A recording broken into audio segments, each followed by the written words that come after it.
The Roast My Roster GMs are genuinely better than some of these NHL GMs.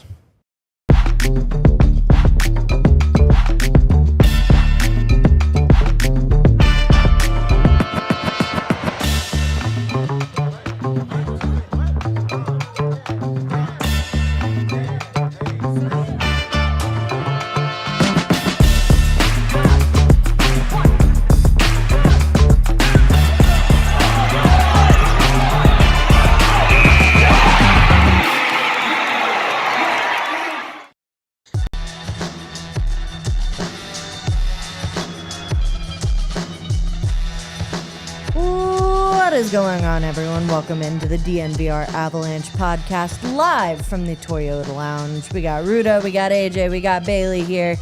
Second day into free agency, the last day of on-ice development camp. And that is where I want to start as we wrap up this year's dev camp experience. Yep. A couple guys returning, some new faces. As things have wrapped up and we've seen everything we needed to see, who are the big standouts at the end of the day? Yeah, last day is always fun because you get at least something akin to game-like situations, and you see some of the guys that maybe don't flourish in drills that come alive a little bit in playing actual hockey or something relatively close to actual hockey. So that's always fun. But this year's dev camp was pretty clear-cut to me, man. I don't think... Yep. I really like Beckett Hamilton. I thought he was pretty darn good at dev camp, but I don't think anyone at dev camp was on the level that Francesco Dell'Elce was. He was clearly the best guy at this camp. Should I call him Frankie? Chesko. No! I'm good with Chesko. Deli, anything but Frankie. We were sitting there this morning and I called him Frankie and he goes, "You cannot call him that." I'm good with Deli. I think this is I'm not calling him Chesko. Franchi franchise, whatever you want to do. Anything but Frankie. Oh, I'm good with Deli. Deli. Clearly the best player that showed Yep. for my money. Agreed. Yeah. As soon as they got into actual hockey things, he was electric. A smooth skater, right? Oh, this looks easy. Then all of a sudden you get him into a like the closest simulation that they gave to a game situation, and he lit everybody up. Yep. And this isn't a fair comparison because obviously Cale Makar is Cale Makar, but his first dev camp after he got drafted, the first 2 days, everybody was going, we might have a problem. This feels not good. He's not standing out in any meaningful way. What's happening? And then as soon as they got him into a game situation, he went full Nightcrawler, and he just started teleporting around the ice with the puck and torching these poor children. And we went... As a child himself, but...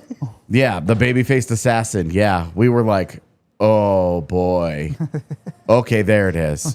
And it just... The feel of it was so different, and that's kind of what it was with Dell'Elce. To a lesser degree. Of course. But I mean, like, when you get into the actual game situation stuff and guys light up, you look at that guy a little bit differently. Yep. You say, oh, man, like, he's been fine all week. Yep. But now look at this. Look at what happens when they actually start playing a little bit of real hockey and not drills.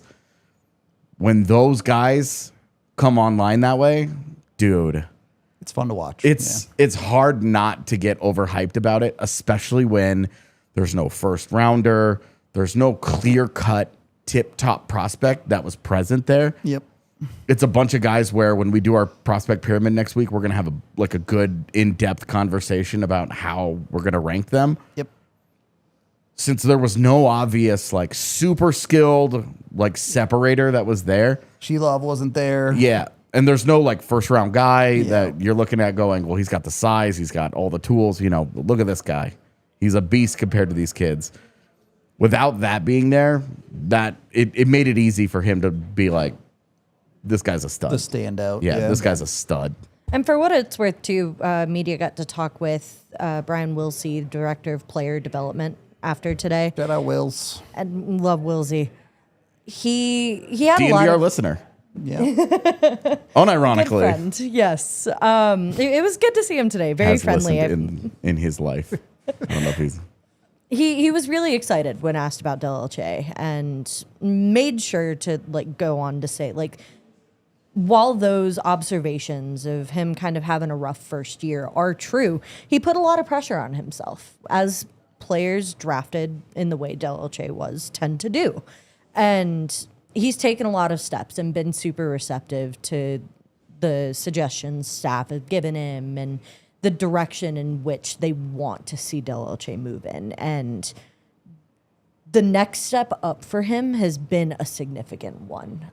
Last year was a great year for him, and just kind of seeing that development process. And as far as Willsey is concerned, there's the only way to go is up for a guy like DLC. Like he's got a really high ceiling. Yeah, I mean, it's interesting, right? Your D+1, obviously you would like him to perform at an elite level, but realistically, your first year after your draft is much more about putting the pieces in place, especially for an NCAA guy to be ready to take the next step when it's the right time. And that's these next 2 years are the important ones, right? It's your sophomore and junior year in college where now you're trying to earn an ELC. Those usually are the critical years of determining a contract or not. Yep. So hopefully he's put himself in a position to succeed and do that. Being the best player at this dev camp is nice, but that's not enough to earn a contract. Yeah.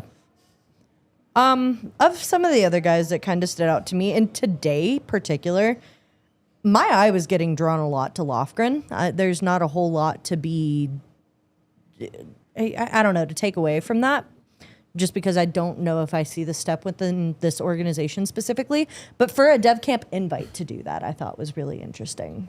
Yeah, there's a couple of invites every year that kind of pop, and you could talk yourself into, and then you do your box score scouting, and you go, it's a little stinky. You say it every year too, and there's levels to this, but every invite at this dev camp is going 110%. It is, yeah. And then you watch someone like Linus Funk in this dev camp was going for drills maybe 60%.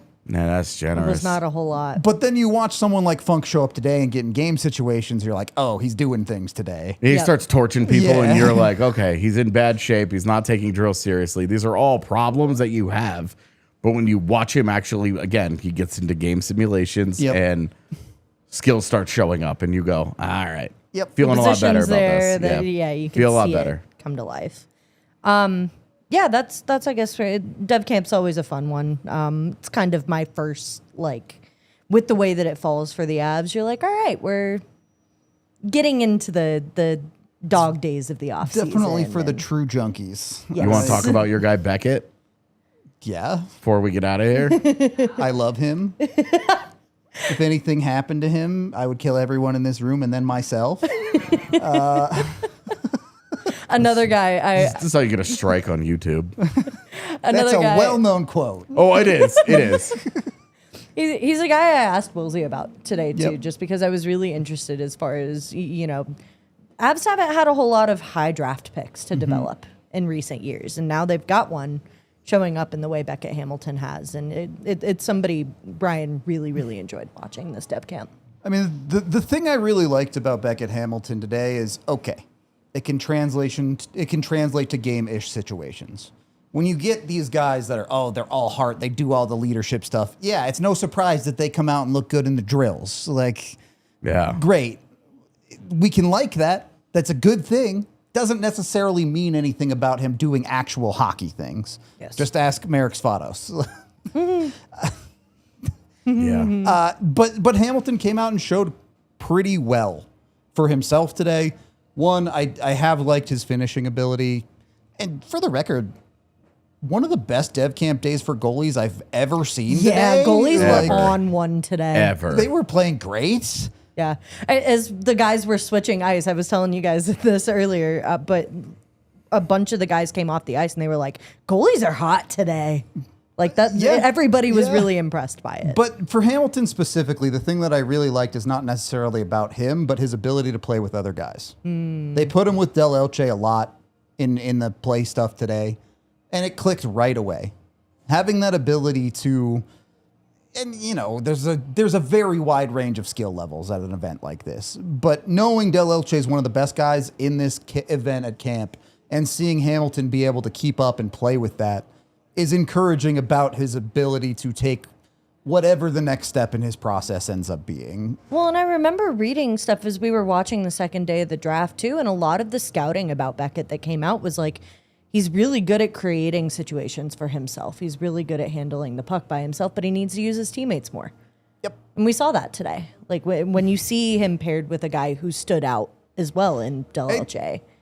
The more I see Beckett Hamilton, the more I wonder, is he getting dinged for that because he was on a terrible team? Like his team was just bad around him. Yeah. What we saw with Del Elche in particular is the thing that kind of lit me up, because I was saying, great, when you get into pro hockey, Beckett Hamilton's not going to be a team's best player. Not if that's even the case, the close, team's not going to be very good. Right. It's no offense to him. It's just true. He's just not that guy. There are few of them out there. And with the way that Hamilton was playing with skill, particularly with a skilled defenseman that's able to move pucks efficiently and they can read off of each other, that gives you a little bit of hope that, yeah, when he gets into Colorado, when he can play with dudes. he finally gets here, years from now, he's going to be in a situation where he doesn't have to be everything. Yep. He doesn't have to be Red Deer's heart and soul, right? He's not the engine of an offense. He gets to just be a cog in the machine. And I think when that happens, his game has a chance to translate very nicely. Yeah. It's all projection, but And it's dev camp. yeah. Yeah. Don't read too much into it. Yeah, not a whole lot.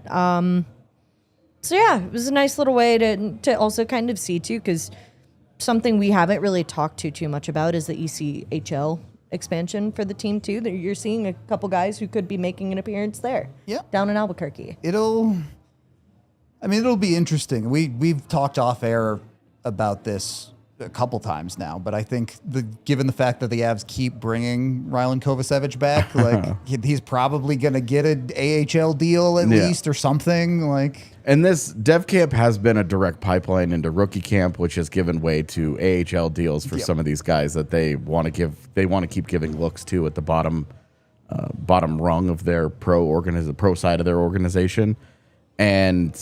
Great. That's what this is for. You're trying to mine that talent. You're trying to make all three levels of, your NHL, AHL, and ECHL teams competitive. Yep.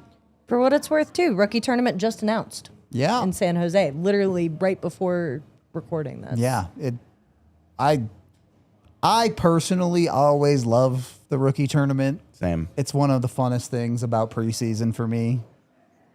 Same context, you can't read too much into those things. It's games, though, and it's games against other teams. Right. And in the case of the Avalanche, it sucks for the other teams that play the Avs because everybody's looking at the sheet going, who? And who? And who? But, like, if they're going to go to San Jose, if they get to play the Sharks, you're going to get to see a bunch of, like, the young stars of the game early on. Yeah. And that'll be fun for us. Always fun. Guys, even, like, in the same year that we went and got to watch Macklin Celebrini, we're also watching guys like Josh Doan. We got to watch Logan Cooley before he was an NHLer at that event. Oh, my God. Did he was tear that thing at up? that event. Yeah. He was so good. It was just like every shift, the Avalanche, those poor Avs kids. Just surviving. Like, yeah. just get through it, guys. You got 45 seconds. Just get through it. You got this. But, yeah, super fun. Excited for more of that stuff in September.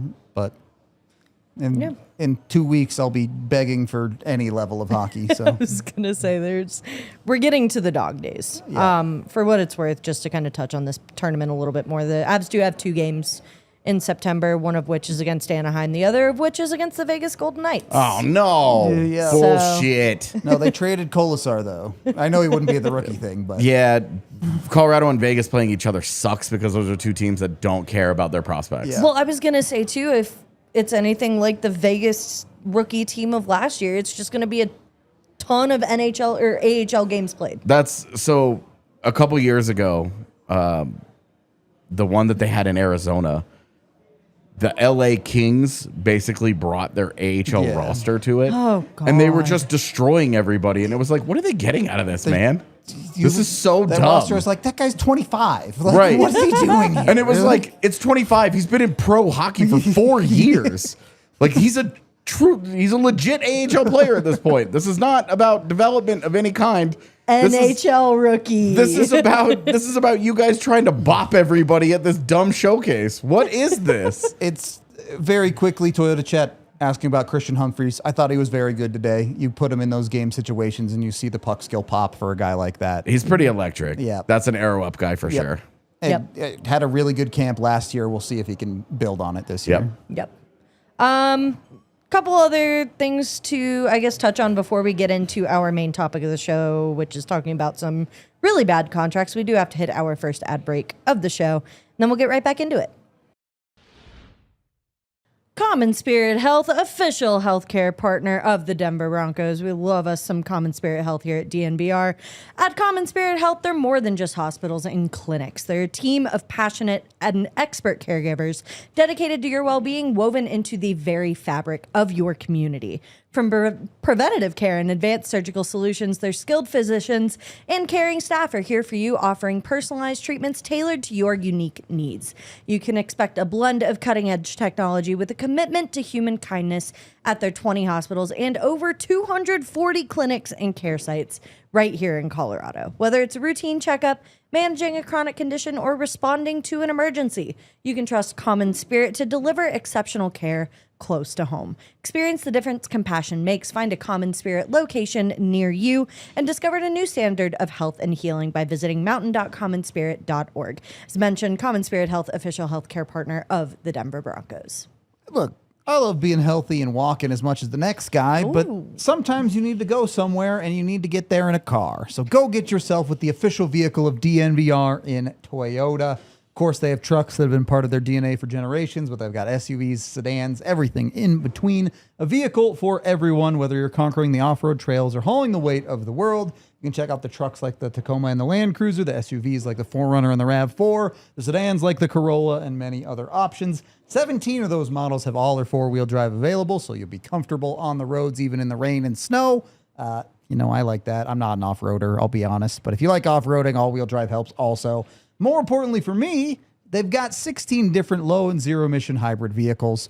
That saves money on gas, and that's what I want. So go get one of those. Even hybrid trucks like the Tundra iForce Max. You can visit your Front Range stores, including AutoNation Toyota Rapid Centennial, Corwin Toyota in Boulder, Groove Toyota in Littleton, Mountain States Toyota in Denver, Stevens Toyota East in Aurora, and Stevens Toyota West in Lakewood. Toyota, not just an official vehicle of DNVR, but an official vehicle of the Colorado Avalanche. Toyota, let's go places. Second period of the DNVR Avalanche podcast, jumping right into this week's X Factor, brought to you by Xfinity. Imagine that. Couple moves made this morning, some of which I think I don't know if I want to say if the Avalanche were smarter, but if the Avalanche maybe took a bit of a wider scope, it talks about that maybe a little too, not trigger happy, but a little too soon to some of their moves yesterday. Blake Coleman trade announced today. Yeah. Stings. It would sting a lot less if it wasn't to Minnesota. He would sting a lot less if it was appropriately priced, if it wasn't to Minnesota, if there were so many aspects of this that made it feel bad. Yep. There are a lot of bad angles there. Ended up costing, a second, a third, and a fourth? Yeah. And Calgary retained 50%. And Minnesota dumped the Jake Middleton deal onto them. Kind of bad now. Awful. It just feels like a really good move for Minnesota. And this was the type of thing that we were talking about yesterday, where it's like, okay, after day one of free agency, the other contenders in the Central haven't really done anything yet. Yeah. So what's going to happen? And this was a good move for Minnesota. This makes Minnesota better. Now, it doesn't solve their center problem. It does not. But I don't want to have to play against Blake Coleman. I'm sure there's Avs players don't want to have to play against Blake Coleman. Yeah, but Blake Coleman, Joel Eriksson Ek, and Matt Boldy as a line is going to suck. Terrifying. It's going to suck. It's for the great. Avs, it's for the great record. work by them. They're going to be very good. Yeah, that line is going to be great. I mean, Coleman doesn't need power play time to rack up the 20 goals that he scores. He's a great penalty killer. He's quick. He's physical. He's nasty. He's good in the playoffs. It checked every single box. I just don't understand. This is exactly the kind of move that the Avalanche should have been making, and instead they hurried to go get Jaden Schwartz, who as we talked about yesterday, is a fine player with a really, really long injury history. And Blake Coleman doesn't have any of those concerns. Would I rather have watched the Avalanche trade second, third, and fourth round picks in the coming years and made that exact deal than sign Jaden Schwartz 10 times out of 10? Yeah. I understand these are at different times. I'm not saying this was the price on draft day. But would you rather have Blake Coleman right now or a second round pick in Sheelov and a third round pick in Hamilton? Blake Coleman. Same. So, especially retained. Like, it just feels like maybe a missed opportunity for the Avs here. They're paying $2.4 million, I think.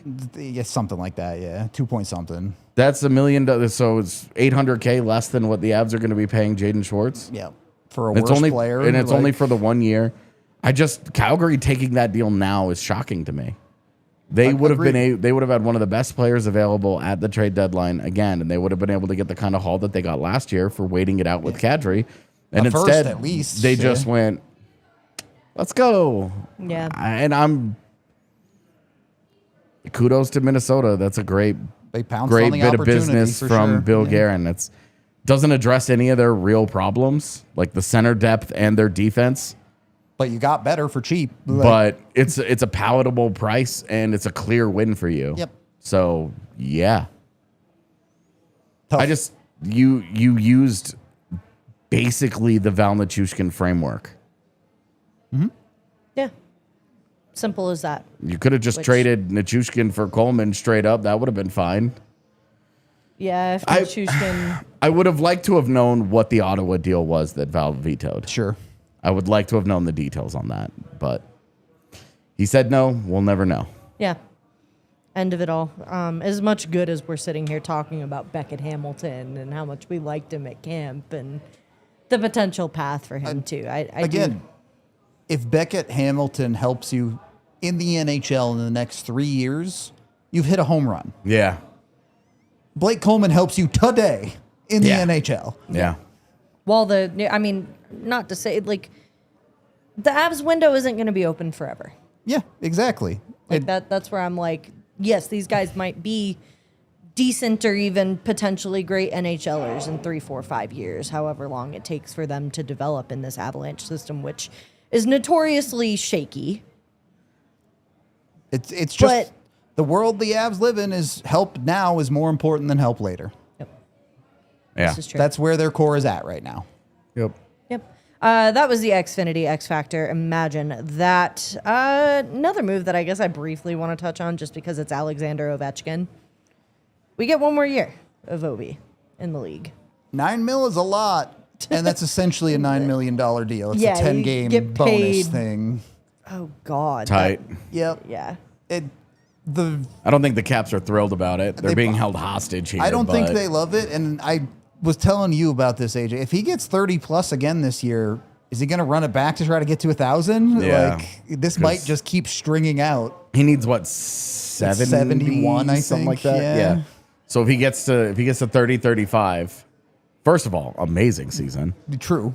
But then he'll probably be like, one more. Nobody's ever gonna catch me. Yeah, that's insane career for Ovi, but the Capitals I think are in this weird spot of like it's just like you have the history with Ovi, you feel like you got to be loyal. That's almost kind of how it feels. Did he have to be $9 million loyal? Yeah. Like $9 million for the 10 games, and I'm just like, okay. I love that he's holding him hostage and robbing him blind. Like, there's none of this like Jamie Benn's going to sign for $1 million in Dallas. Obviously, Jamie Benn is at the end of his career, like as an effective player. Nowhere near as good as Ovi. Yeah, and he still had a season. He had 60 points. Like he was still a solid forward for them. The fact that he's just like, oh, I'm coming back, and you guys are going to cater everything to me the way that you always have. And when does it end? Oh, by the way, load me up, baby. Get $9 more million. Gonna be so funny in 2028 when all these teams are shaking Ovi's hand for the third time in their last game against Washington of the season. Like, He's like, I love this. This is the best. I'm the most popular Russian on the planet. Oh my god. I love the idea of this turning into oh god, what's his face from the Patriots? I feel horrible. Yeah, Tom Brady Oh, type the will he, won't situation of he. like the ball gets sold and then all of a sudden it's like, oh, how much is this ball really worth since he came back? And Avs have the opportunity to do the funniest thing of all time, by the way. Trent Miner is one of the 10 goalies that got one of those beers that because you never got scored on by Ovi or whatever it is. You could play him against Washington this year. See if he can love this see if he can idea. hold on to that award. I love this idea so much. Yeah, that's the I like extent that. of the news Yep. from this morning. And then we move into our main topic of the show, where yesterday was interesting as far as some of the contracts that were signed. And we're kind of, I think, broadening the scope a little bit as to what we're going to trade and what counts for the worst contract signed yesterday, because extension availability opened up for a lot of players, and they were able to sign their big extensions. And so if I'm sitting here hosting, I'm making the executive decision that this counts.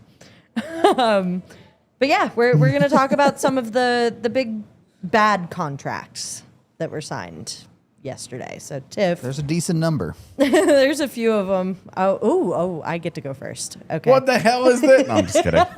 You got to go first Dude's last gone time. first So every draft for 2 years. Yeah, I don't like going first. and then you get to sit here and complain. I was mostly just doing it for No, the I Second know, bit. I is know, I know. optimal. Second, you don't have to snake draft. You don't get any double picks. It's great. You just hang. Yeah. So since I get to make the executive decision here, I'm going to go ahead and take Bo Byram's contract first. Just because it's a bad deal. Yeah, so the point of this, to be clear, is we are trying to draft the worst set of contracts. Yeah. Yep. Not the worst players, the worst contracts. Yep. All Not right. to say that Bo Byram is a bad player. I by think it's any pretty stretch. likely Bo and Byron will be a good player, and it's just that much of an overpay. Yep. Like, So, for what it's worth, I feel like it's worth mentioning that he does have 1 year left on his current contract where he's getting paid $6.25 million. And then it moves into a whopping 12.5.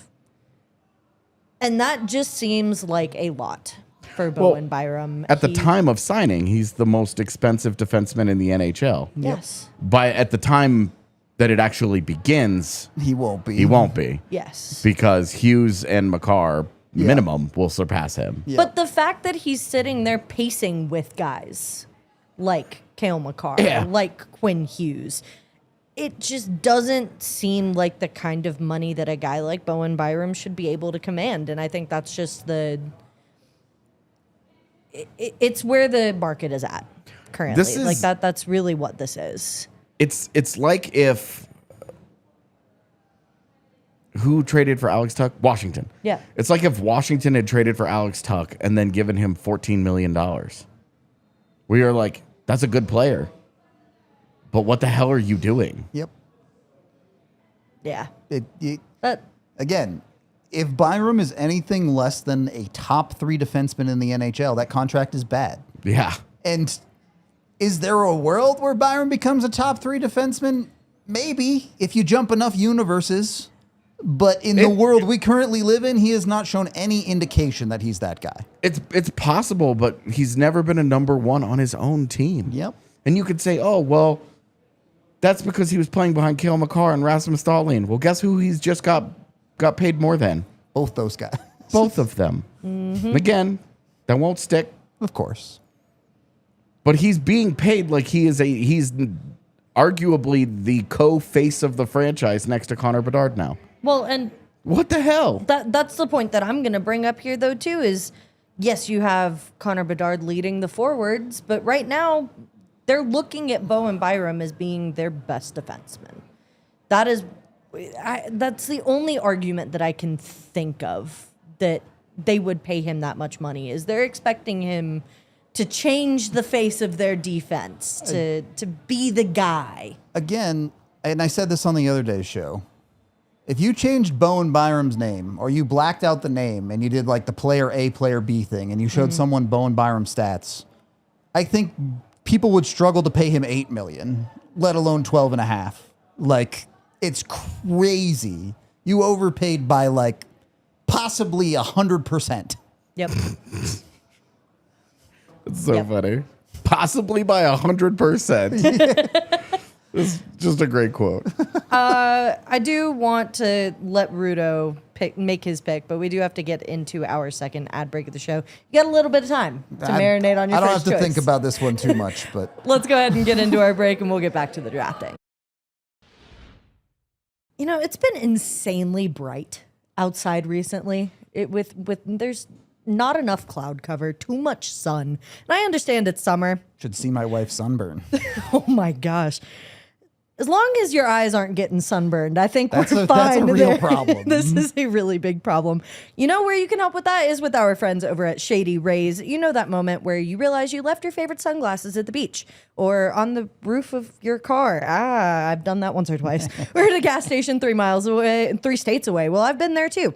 But then I found Shady Rays and it changed the game. These sunglasses are made for real life, seriously good looking, polarized, durable, and not stupidly expensive. We're all in the market of saving money these days. And here's the wild part. If you lose them, break them, even day one, Shady Rays will send you a brand new pair, no guilt trip, just replacements. So now I actually wear sunglasses without fear on hikes, at concerts, on the boat, wherever you need them. Shady Rays is eyewear that has your back. They are also sponsoring our Rockies Rooftop Fridays, so be sure to get yourself a ticket and hang with us on the rooftop in your favorite pair of Shady Rays. We might even give a few pairs out. Meet your fellow diehards. We've got upcoming dates on July 27th, August 21st, and September 18th. Be sure you guys RSVP at thednvr.com/events. And get your Shady Rays. If you are not one of those lucky giveaway winners, go to shadyrays.com and use code DNVRSR for 50% off 2 pairs of polarized sunglasses. Again, that is DNVRSR. DNVR had a little bit of a get together the other day. Did. And we got ourselves a little bit of Kona Grill catered. Oh, guys, I could tell you, it's good. Let me tell you, like sushi slaps. Mm-hmm. French dip sandwiches also Those slap. were incredible. Burgers slap. The stir fry is also Yeah.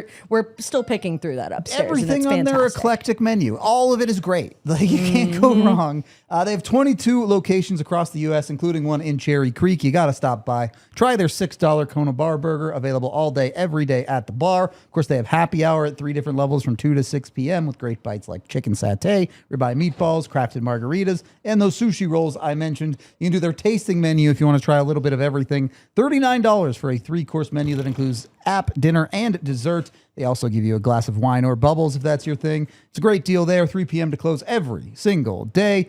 And then, exclusive to ALLCITY, you can do their online ordering at konagrill.com with code ALLCITY26 to get buy one, get one steakhouse burgers. That's go to order online at konagrill.com and use code ALLCITY26. Good for delivery, takeout, or curbside pickup. You don't even have to leave your house and you get delicious food from Kona Grill. Sign me up. Final period of the DNVR Avalanche Podcast. Rudo, Yep. you're up. I'm sticking with a defenseman, but I'm going with an older guy than Bowen Byram. I'm taking Jacob Trouba's contract. I figured that was going to go quickly. He got a raise.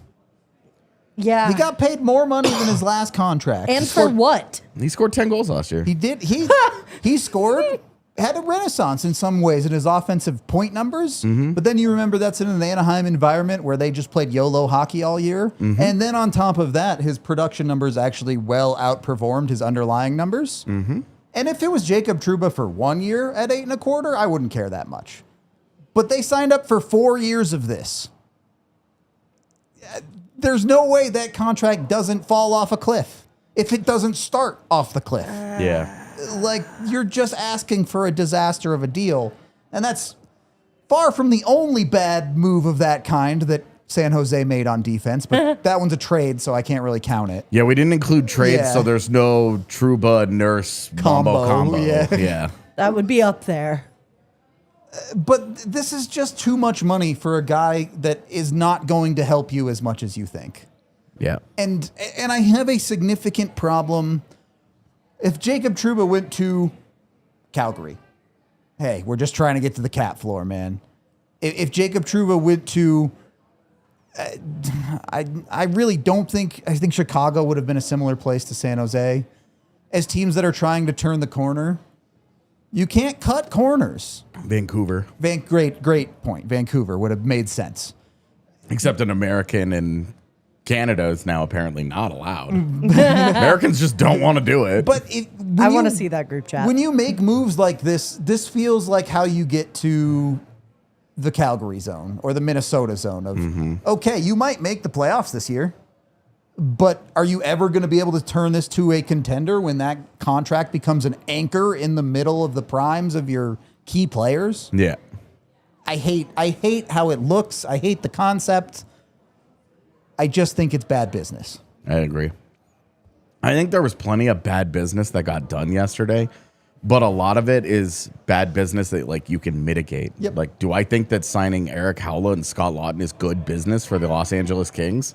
Not really. No, it's not good business. It's not going to help them. It does not move the ball forward for them. But are both of those contracts like cheap enough and short enough that it's just not that big of a deal? Yes. But when you look at the Trouba deal, you're trying to kickstart your rebuild by building out a legitimate defense. You've been overspending on this position the last couple of years with the Dmitry Orlovs and John Klingbergs of the world, and you're just doing it again on a. You're buying the peak here. Yep. With Trouba having the year that he did, and it's garbage. You've talked about a dead cat bounce in the past. Yeah. I wonder if last season is Jacob Trouba's dead cat bounce. It was like it was kind of just like the dead cat scored 10 goals. Sure. Do you even call it a bounce? Like, his game didn't really recover. He just scored 10 goals, and he's big and physical and mean. Yeah, maybe you might be right on that. So, because like when I made that reference, it was to Victor Arvidsson. You did. Who had a great year in Boston. I mean, Trouba had 35 points, Yeah. which for him is a great year.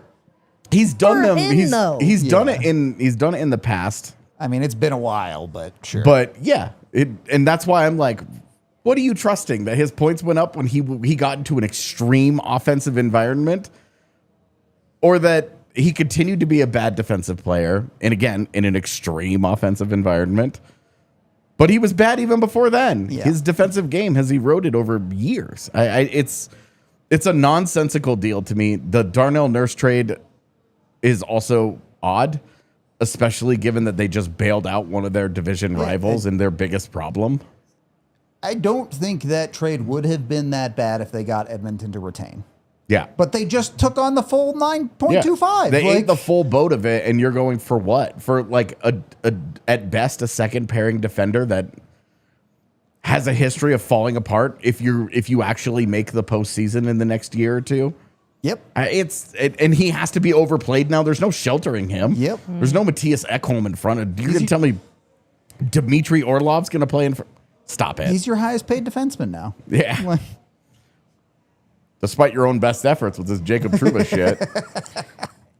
You have to think they're expecting more out of Trouba. It's just really difficult for me personally when you look at a player who's joining many players in this draft or this free agency class as somebody who's hitting that aging curve. Yeah. And I just don't see this. Maybe it looks good for the kind of player he is right now. Okay. What happens year 3, year 4, where this starts to look a lot worse? Yeah. When they start spending the money, because right now you're looking at it going, well, they've got all that cap space. All right. Well, if the kids are as good as they think they are in the next year or two, more players are going to those start to demand kids- money like this. Celebrini's going to ask for $17 million, maybe more. the cap this season is what, 104.5? Yeah. And it's projected to go up to like 113 or something. Yeah, the season somewhere after. in those neighborhoods, yeah. Jacob Trouba's contract takes up all of that. Congratulations. Like, you've Yep. given yourself no room. Yeah. And the future planning of it, Celebrini's going to eat a lot of that money. If Will Smith is legit, he's going to eat a lot of that money. If Michael Misa is legit, he's going to eat a lot of that money. And then you're going to be, by the end of these contracts, your team should be paid. Yep. And you're going to be looking at it going, okay, we're giving Kiefer Sherwood $6 million. We're giving Mason Marchment almost $7 million. Who's not even, I'm not taking Mason Marchment. Maybe later on in this draft, somebody will take him. I won't. But it's an overpay, but it's not that much of an exactly. overpay. Like it's, you're looking at it, that roster saying, oh my God, this is, everybody's pretending that Greer is some super genius, and then he goes out and has a day like that yesterday, and you're woof. woof. Yep. Interesting. AJ, you are up. Couple of easy picks. I'm going to the East Coast. I'm going back to back on Washington picks. Whoa. Give me whoa. First off, give me Boone Jenner. Yeah. At 33 years old, injury prone, getting a 4-year deal at $5.75 million. Stop it with that. He's too chaotic of a player. The defensive acumen that he has been accused of having is not true. Those are false accusations. He is not good in that zone. He hasn't been good in that zone for years. It's a bunch of nonsense. The reality versus the reputation surrounding Boone Jenner is a gigantic mismatch, in my opinion. Not a player that I like very much, and I am very glad that the Avalanche stayed away from certainly a contract that looks like this. And just shy of $6 million for a guy that I think he's coming off like a 12-goal season. I just don't get it. I just don't get it. It's such a big commitment when they just didn't need to. That's a deep and talented and good forward core, and they went hard in the paint for this guy that I don't know helps them that much. What I will say is it sounded like Boone Jenner wanted to stay in the East, and if so, props to Washington for taking that and I guess taking advantage of it. Yeah. Just doesn't seem... there's a lot that doesn't make sense about it to me. And the main point is you're going and adding all of these pieces, and it just seems like an egregious overpay. It felt like a lot for me. 33 years old, injury history, et cetera, giving him 4 years. If he was coming off of like an Arvidsson-like season, you can absolutely sell yourself on it. He's not. No. So, for the record, I see people in chat that have mentioned this a lot over the last 24 hours. The Avalanche are actually about a year younger in average age on their current roster than the one that finished the season. Yep. So Svechkov and LaRue did a lot of heavy lifting there. they sure did. So this Sakic made them even older. Just factually, it's not true. Yeah.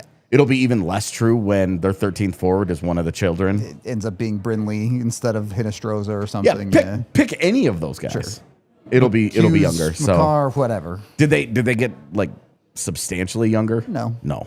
But I'm just saying factually, it's just not true. Yep. And then your second pick. My second pick, I'm staying in Washington, and it sucks that I'm going to do this because I actually really like the player, but Vincent Desharnais is just too limited for me. There is a cogent argument that Noah Juulsen is better than David Desharnais. Miss me with that.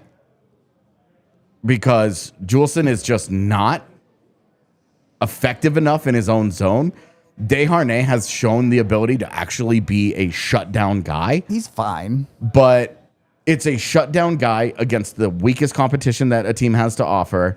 And he provides no offense. None whatsoever. No offense on the planet. There's no offense to speak of. I could say it a few more times. There's no offense. Even if you're with AJ and don't think Noah Juulsen is as good as Desharnais, he's certainly not $3 million better than Noah Juulsen. That's the thing. The gap there is not there. So that's my second contract. Desharnais, you're gonna give him 4 years of $4 million. I just It's tough, man. It's tough. It's to me, I just felt like it's such a bad deal. Yep. That by the end of it, I'm sure third pairing contracts are going to be in this, but for comparison, and like he's 30, so it's not like you're getting a young guy here. The Avs paid $300K more for Brett Kulak, and I know which one I would rather have. Yep.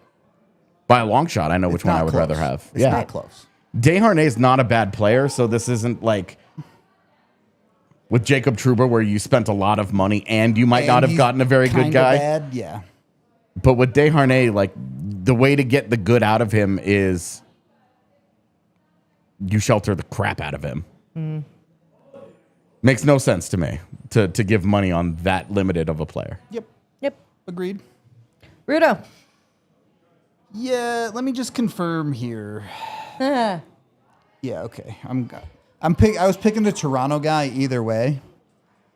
I was Fair. considering going with Bobrovsky because I think $7 million for 3 years for that guy is going to end in disaster. But I do think there's a world where Bobrovsky has a good year. On the other hand, Toronto gave over $4 million to a guy who scored 11 points last year. This was the other pick that I wanted to make. And unfortunately, Colorado doesn't play in the East, so Colton Sissons can't rack up points against them. Yeah. Yeah. The production value there is not good. Yeah. This is why Nashville moved on from him, is because Sissons' scoring fell off. Yeah. And then it got even worse in Vegas. Sissons was one of the first contracts in the NHL in this modern era to really be the depth guy, gets a really Gets a cheap billion years, yeah. six-year contract Yep. that kind of gave everybody the idea. Yep. And how did it end? Not well. Poorly. Yep. And Toronto turned around, and I know that they felt like they needed center depth help. Sure. I know that they felt that the center depth was not up to snuff. But Colton Sissons isn't really a center anymore. He hasn't really been a consistent center in a long time. And to splash $4 million in cash on his desk was mind-boggling. Too much. Mind-boggling to me. Kevin Stenlund signed for $275 in Utah. Kevin Stenlund's basically the same caliber of player, Can actually play some center. and he does play center. Yeah. It was one of the deals that I went, wow. Wow, that's bad. Yep. Yeah,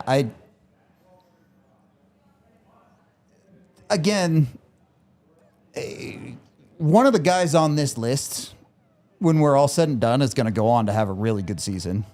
We're going to be wrong about one of them. Yeah. Maybe two, maybe three. Maybe 9. Seems unlikely. I'll bet you it's not 9. Yeah. Seems unlikely. That's a crazy over bet, by the way. But there are guys you look at and you can say, hey, I'm betting on this stretch of hockey being an aberration and he's actually a better player. Mm-hmm.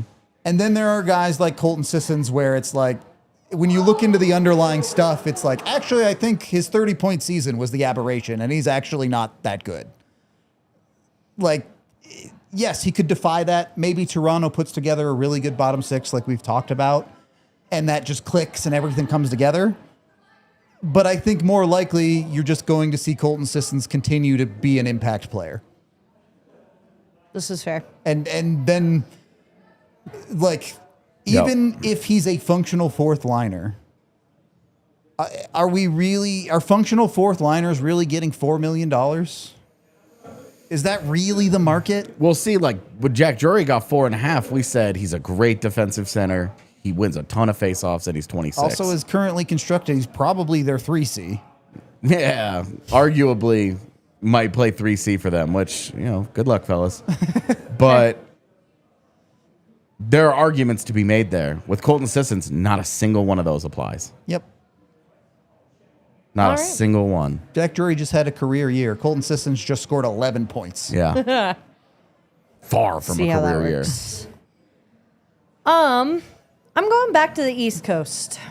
We with love my what the second- East did. Or not the East. Love it. No, sorry. I'm thinking ahead. Going back to the West Coast.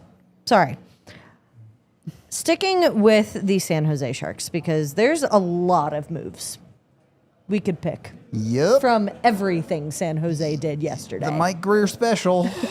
I'm going with Mason Marchment at $6.75 million through the 30-31 season. I don't want to overuse the term egregious overpay, but it just seems like Mason Marchment hasn't had a proper home in a while. And this seems like San Jose taking a wild shot in the dark for a player I don't know does more than maybe adds a bit of grit and can score just a little bit. Which version of Mason Marchment Yeah. do you get? Because if you get the Columbus version, you're loving life. If you don't get the Columbus version, you have You're a in problem. big trouble. The non-Columbus version, it doesn't even matter. The end of Any his of time the in other Dallas, or Florida, whatever. Dallas, Seattle, it doesn't. Any one of those is not worth it. But if Yep. it's the Columbus one, you're fine. But you have to get that guy. Otherwise, what are you doing here? And It's not good enough. I don't know if that's possible when you're riding on a team that's really going to, like, you're riding on the fact that Celebrini is going to have another great year, which is very likely. He will. Will Smith is going to have a decent year next to. Yeah. We'll see about the other Macklin young kids if they Celebrini. can take a step forward But- for sure. You're playing on a roster where has to. Macklin Celebrini is leading everything.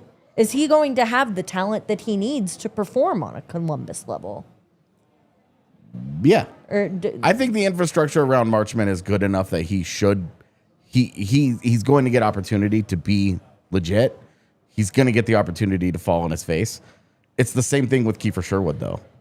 You're relying on these two guys to outplay who they have been their whole careers. You're betting on getting the absolute best out Yeah, of them. like peak version of both guys. You paid for peak of both guys, and I think that's just tough. Like you do that with a Will Smith when he's 23 years old.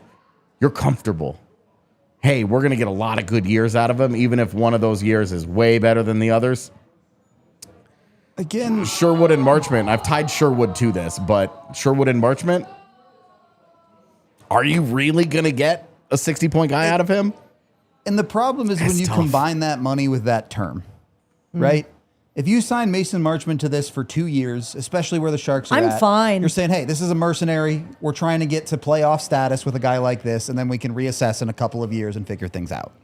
But you're letting him stay for 5 years. Right. If you get to year 5 of that deal and it hasn't gone well, you are holding yourself back from taking that step into contention.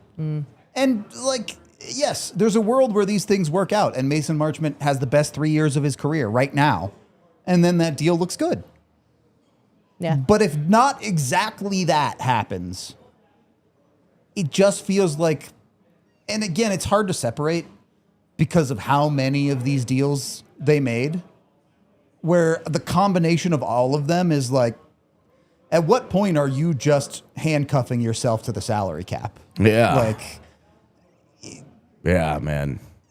any one of these, the Trouba, the Nurse trade, Marchment, in a vacuum, maybe not great deals, but okay, they had $1 billion in cap, it's fine.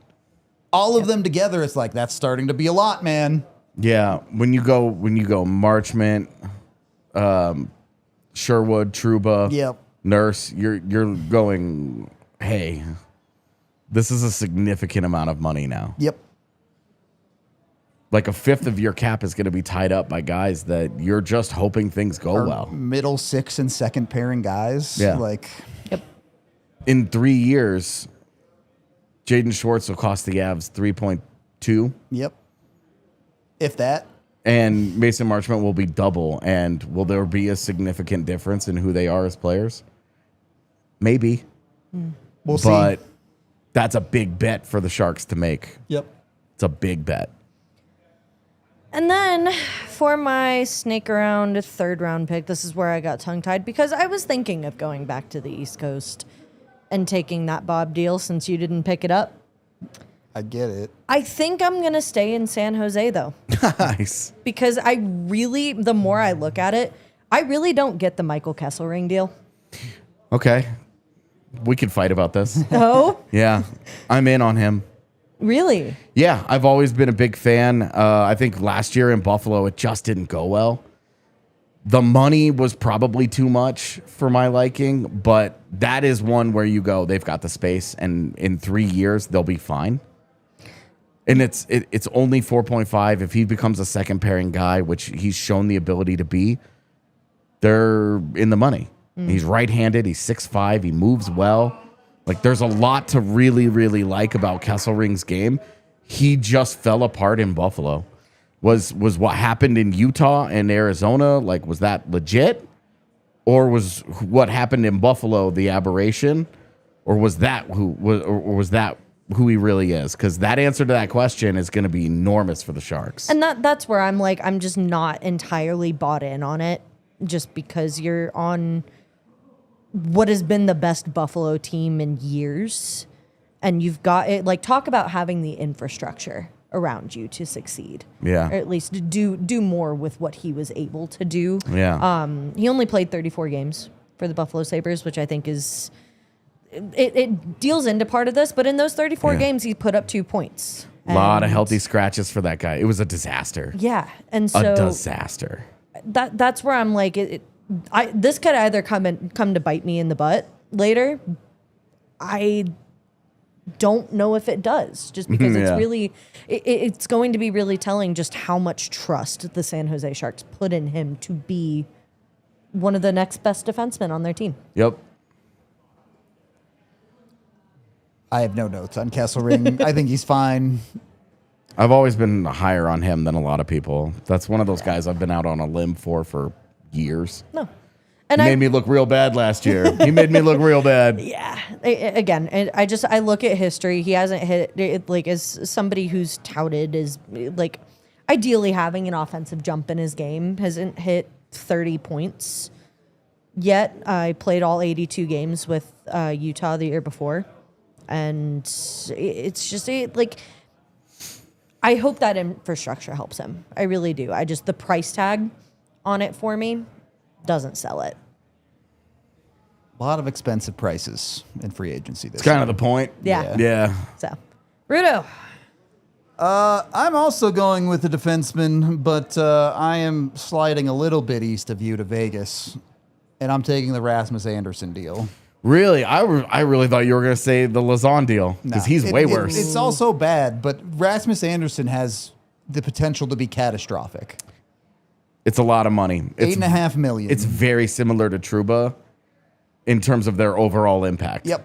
And Yeah. this does depend a little bit on Yeah. what Vegas does with him. If they think Rasmus Anderson is still a guy that can play 22 minutes a night and face the toughest competition, you're in Boom. trouble. Yeah. If they can shelter him on a second pairing a little bit, maybe you feel a little bit better about it. But then you're paying Yeah. a second pairing guy $8.5 million. And over the last 2 years, Rasmus Anderson has quietly kind of just been bad. Yep. It's been sort of a slow drip of effectiveness for him throughout the last several years.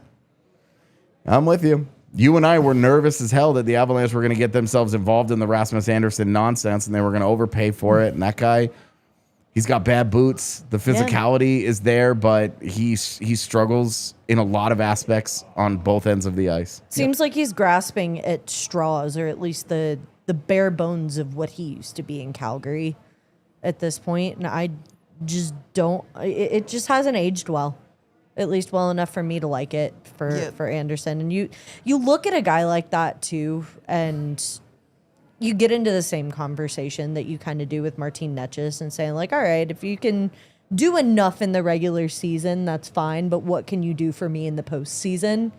And he played a large part in them not being successful in Postseason that. fell apart. Yeah, the postseason was horrible for Rasmus Anderson. Look at that cup final. Yeah, it just completely collapsed in the most important moment for him.